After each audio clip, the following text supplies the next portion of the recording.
Today on Clear Your Clutter Inside and Out, we're talking about calling in people.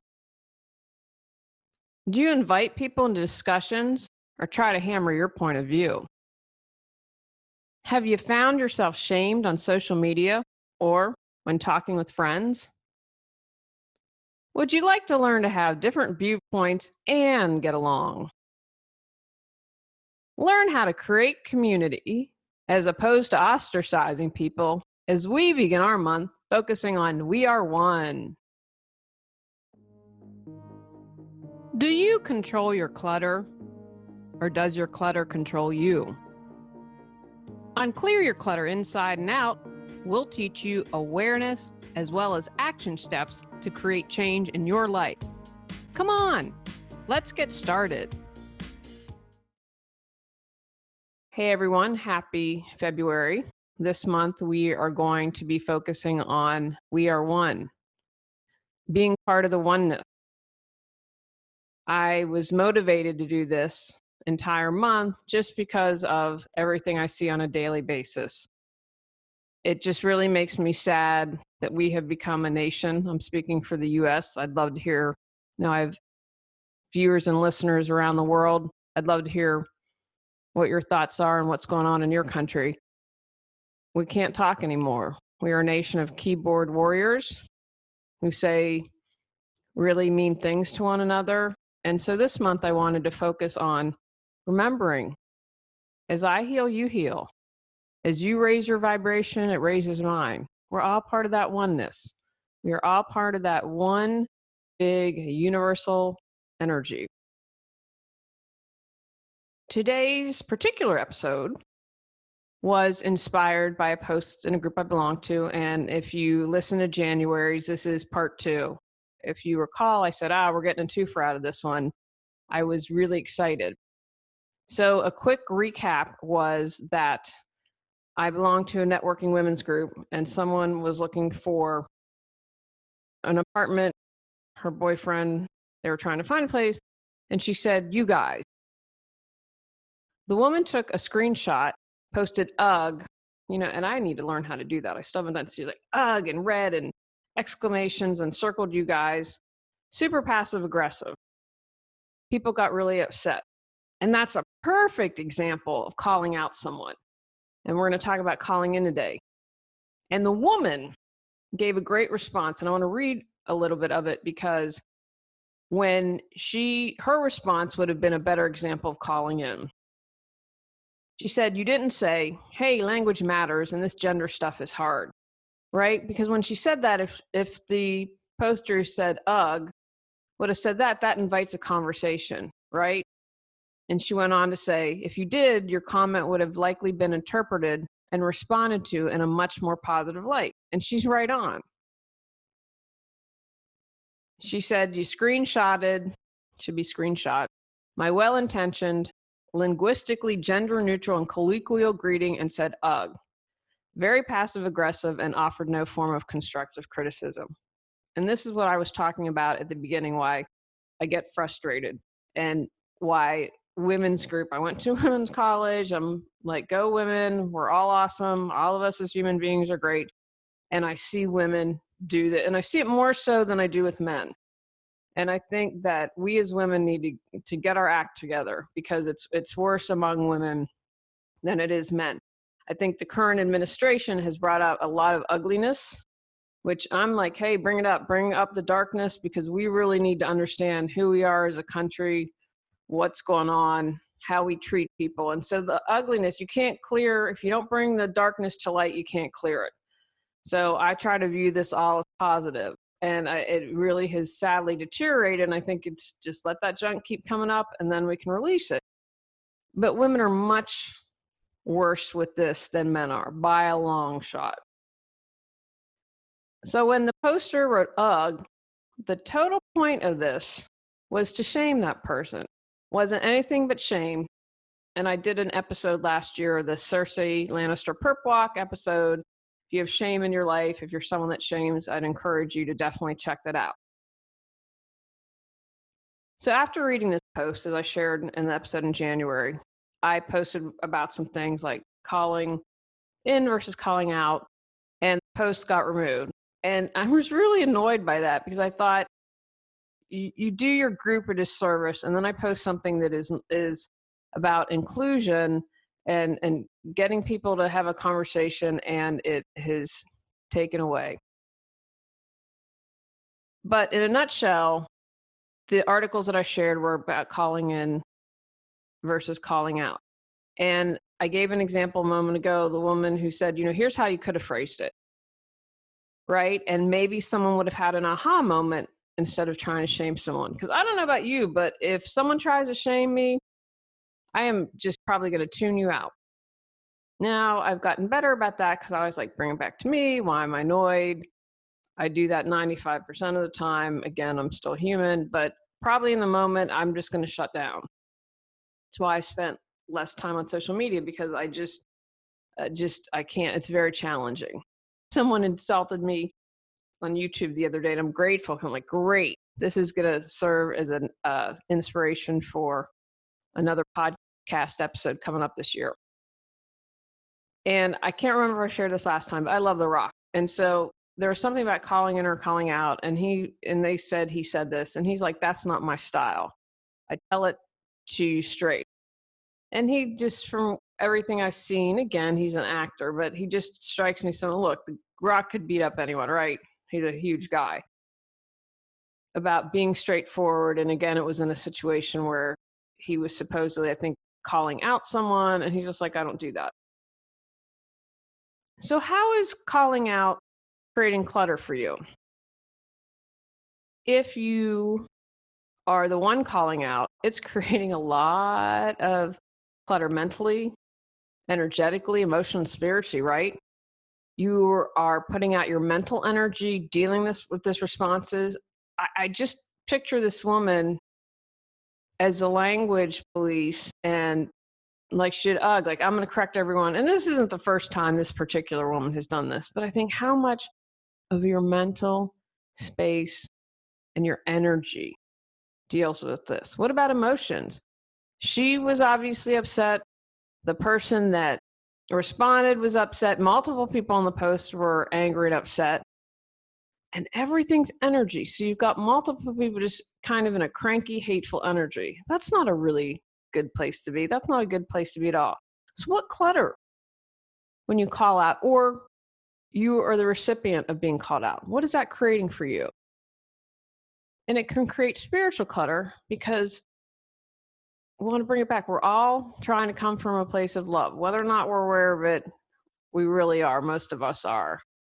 And the oneness, the whole reason why I wanted to do this month. And so if you are on that path and then someone kind of like equivalent of cutting you off in traffic, can completely throw you off your balance there. It's exhausting. It is exhausting to call people out, and it is exhausting to deal with it. So as I talk this episode, think about how calling in versus calling out someone is creating clutter for you. What is calling out? I had never heard this term until this post, when it happened, and I was like, you know what? If I say something, it's not going to be heard, but maybe I can share some articles and someone will have an aha moment. Now, this was from an article on Everyday Feminism and you know what? We have a couple pronunciation police on my podcast, but Sian, S-I-A-N, Sian Ferguson, and it's from January 17, 2015. The primary difference between calling in and calling out is that calling in is done with a little more compassion and patience. Calling out, essentially, aims to get the oppressive person to stop their behavior. Now, the calling out and calling in, it originated in social justice, from my understanding and what my research found, but that to me is limited. I think that this calling out people absolutely versus calling them in applies to everyday life. So this makes sense, right? You can see where this started to come from, with the person wanted people to stop using the phrase "you guys." Now, in my family, you'd get a dumbass award.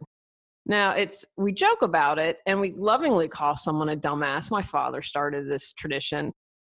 But having someone lovingly call you dumbass that you know is a lot nicer than some of the nasty things people say about one another, right? And that I can't believe some of the things people share publicly. But when you get that, that's a loving way and I consider that calling in. Again, that's a family thing. I wouldn't call a client that. I wouldn't call, only people I'd call that are my family, which are mainly my father and brother. It's really easy to call someone out, isn't it? Doesn't take a lot of work. You might get a kick out of it. You might get a temporary rise. And again, this is an everyday life. It's about shaming someone.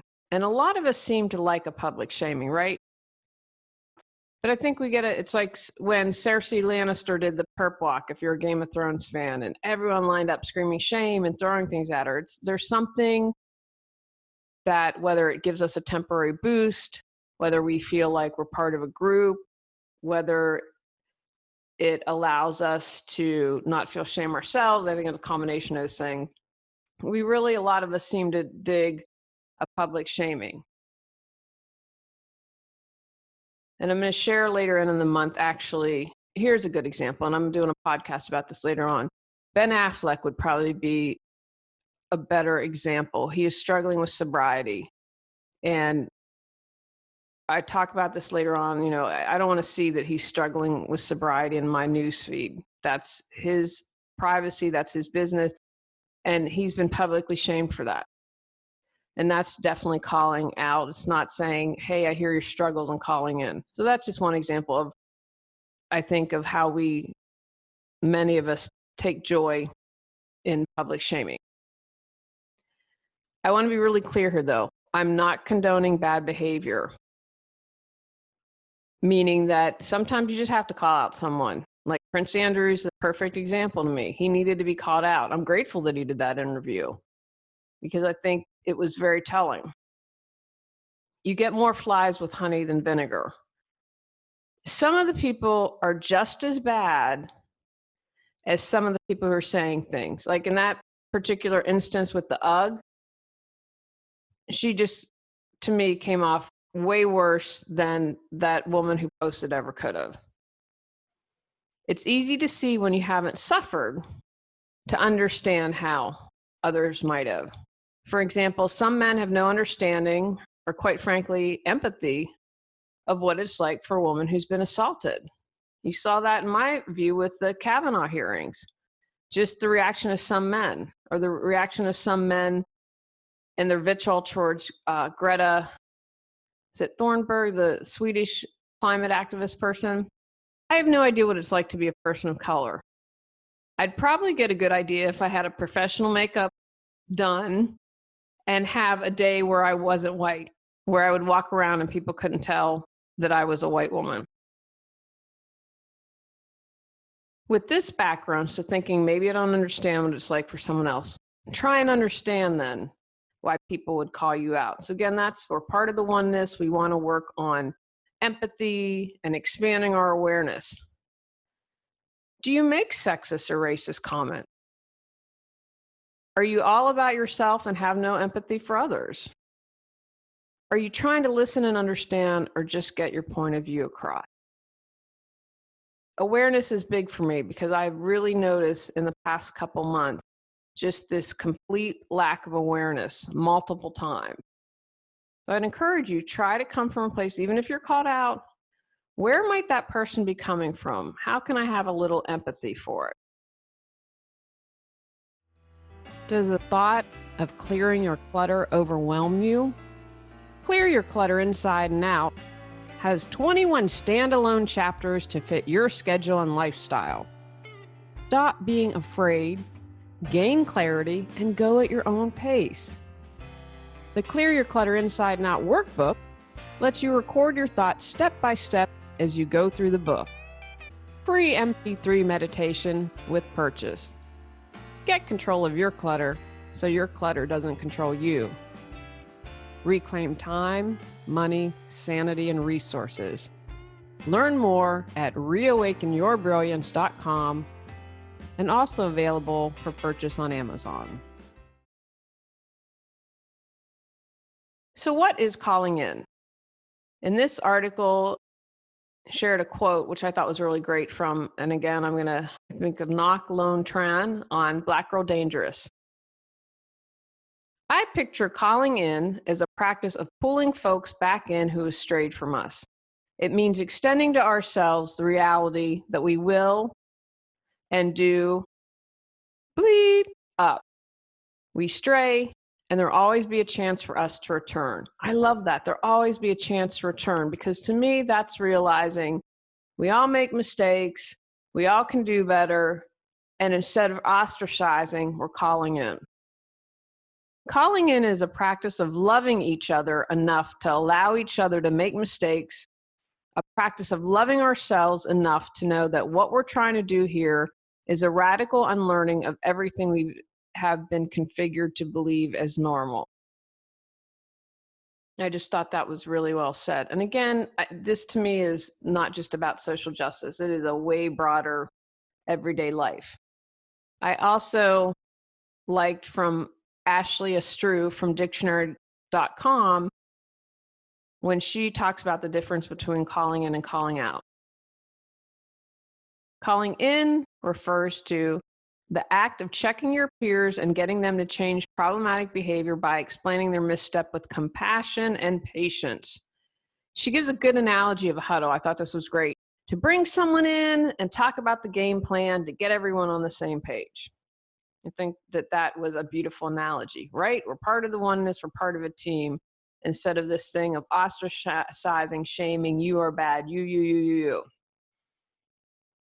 How do you call someone in? First thing I'm going to suggest, bring it back to you.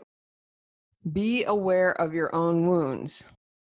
When you're healed, no comments, no actions can hurt you. I use a lot, I feel like 95% of the time, mean comments about me, the podcast on YouTube, don't hurt me. They're like water, they flow off. I've still got about another 5% that annoys me. And every time that happens, I'll feel my anger, then bring it back to me. Is there an opportunity for me to heal? What's this old wound about?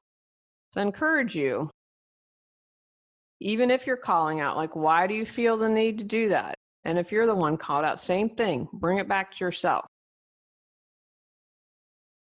View it as a conversation with someone and not a directive. If you're telling me blah, blah, blah, blah, blah, most likely I'm going to tune you out, and I think probably the majority of people are with me. Instead, you invite me. You call me in to have a dialogue or conversation. I'm going to have a really different reaction. I think I shared this was ages ago when I first started my business.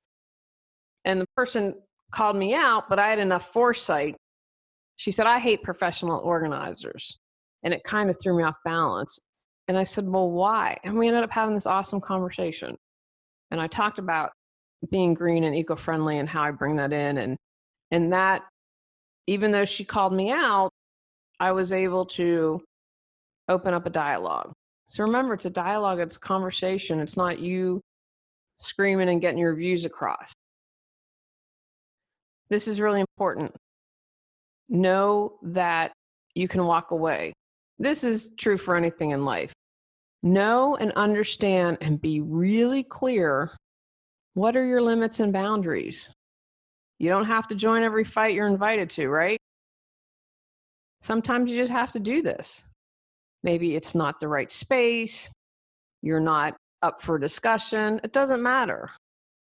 Do whatever you need to do to get into the right frame of mind. Deep breathing, a bubble bath. You want to get into that space of neutrality. You want to be in that space of neutrality before you even begin to have a discussion or being open to it. I'm not interested in going in a place where people are going to attack me. We are getting solar, and we're having a house built next door. I'm really bummed out. It has taken months, and I am getting as much stuff pre-recorded as possible because I don't know what the hours are, but I'm assuming probably 9 to 5. My office is right as I look out the window here is right next to where everything's going to be going. Now, we were on an acre, so we have some space, but they're allowed trucks on trees. Oh, I'm so sad the trees are going to be cleared. So anyway, we are still waiting. They are really late on this, and the reality is we will do what's necessary if the solar panels are declined. But I went into that to the HOA, and there was one woman. I wanted to say, you're welcome to join us in the 21st century, but just these questions. She was against solar panels and her husband was, and the questions were ridiculous. I mean, the point, and I was really calm and, but she kept trying to call me out. And I just was like, I've got an objective here. I've got a goal, and I'm not going to let her throw me. Now, luckily it didn't get to the point where I had to walk away, because that's okay to do that. But because I was able to get in that space of neutrality, what's my goal here? My goal here is to get solar panels. It's not to waste my energy on time on someone whose opinion I'm never going to change. They're never going to be open to solar. And sometimes, again, you have to know that you can't change anyone. Some people, you can't enlighten them. It's not your job. You can try to plant those seeds, but sometimes you just have to walk away. And here are some other suggestions from a practical guide to calling in from May 29th in 2016. See, this term's been around a couple of years and I hadn't heard it, by Mariposa. Know your why. Absolutely love this. I would phrase it differently. And I would sum it up as, why does it matter? Right? Because if it doesn't matter, it's clutter. If you feel really strongly about something and you want to call in someone, absolutely do it. And if you're on the other side and you're being called in and it's not that important, let it go, walk away. But understand your why. My why was getting solar panels. It wasn't about trying to change someone's mind. I was really clear on that. Focus on the behavior. Don't assume. Be specific and concrete in how you were affected. I know I've talked about this before. I feel really hurt that you called me out in public. I feel really angry that you made all these assumptions instead of having a private conversation with me. I feel frustrated that you nitpick instead of worrying about broader issues. So work on those I feel statements. Embrace the clunkiness. I love this too. I loved how she phrased this. I'd use awkwardness, probably because I'm an older lady and not hip, because it's there, right? And it's okay. I know, when having done a lot of personal growth, when I did the Clearside School, we have this thing called a growth period, and growth period stinks because you're learning and you're growing, but it's kind of like the kids when they're stretching and growing and physically and have some of that physical pain. It can be painful to grow. It's not always easy. So embrace the clunkiness. It's going to be okay. Difficult conversations aren't always easy, but I'm telling you, when you do them, the majority of the time you feel better, you've grown, you've perhaps strengthened a relationship, you've learned something. There's a lot of good on the other side of the clunkiness. Do in person, do in person, do in person. So agree with this, because it's online stuff, right? It's easier to be here in your jammies and say things you maybe not have thought through, and then it's out there. So set a good time and place to have a conversation.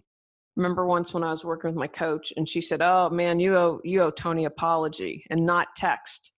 Don't text him. So I've learned that if I want to have a conversation or upset, I don't text him while he's at work. I wait till he's home, but because he gets home late, I'll wait until the morning. I'll let him have his coffee and then I can approach him. But I know, you know what, something not to be done over text. If we're going to have a conversation, then we're going to have it in person. So I'd encourage you to do the same thing. I think it's much harder to say nasty things when you're sitting in front of people, right? I mean, most of it when you see or you learn someone's story, right? And that brings it back to the humanity. We are one. We're part of the oneness. So do it in person. And if you're not a night owl, then don't do it at midnight. Now, I want to point out an important note because I did research for this. I told you where I learned definitions and things because this was calling in was a new term to me. A few of the articles I perused made the point that people have the right to be angry and have no obligation to educate you and me. I get this, I do. And for me, that's an and statement. I can't remember if I've talked about and if I haven't, I will need to do a podcast about that. You're going to affect more change, potentially open up hearts and minds more when you call in as opposed to call out. Obviously, it's your choice. But to quote Dr. Phil, to quote Dr. Phil, how's it working for you? My overall assessment is it's not well when you call out. And again, I'm expanding this to all areas of life, not just social justice issues. It's okay to be upset and angry and feel like you don't need to educate people. And I go back to being part of the oneness, doing things from love. And look, I don't call people out on their clutter all the time. And I've learned, trust me, it's not my job to save the world. I have to have boundaries about people wanting free coaching. Trust me, it's all thrown at me. So I'm really clear about when I say something. And more often than not, I probably won't. And I'm very particular and think through and how I say things. And I don't do anything and post on social media that I wouldn't post on the front page of the New York Times. That's been my rule since I posted Facebook. I don't post political things. I actually posted Bernie Sanders had a great interview a couple years ago about the oneness that I thought was beautiful, and coming from a politician, I'm like, oh, I'm definitely going to share this. It was around Easter, but my goal is to post uplifting things because even if I agree with someone like on the majority of issues, the hatred that I see, and I think you are doing exactly what you accuse the other side of. People, extremists on both sides, throwing slings and arrows, and they're doing the exact same thing. So encourage you, call in as opposed to call out. Take actions from today's podcast. Understand why people would call out others. Examine your behaviors and why people may want to call you out. Recognize where you call out others. Be aware of your own wounds. View calling in as a dialogue or conversation. Know you can walk away. Get yourself neutral and in a good frame of mind. Know your why when calling in. Focus on the person's behavior. Embrace the awkwardness. On our next episode, we're talking about divine timing. Go out, clear your clutter to create the life you choose, deserve, and desire. When you clear your clutter, you can share your gifts with the world. Sign up for our free newsletter at reawakenyourbrilliance.com. If you've enjoyed Clear Your Clutter Inside and Out, please rate, review, and share us.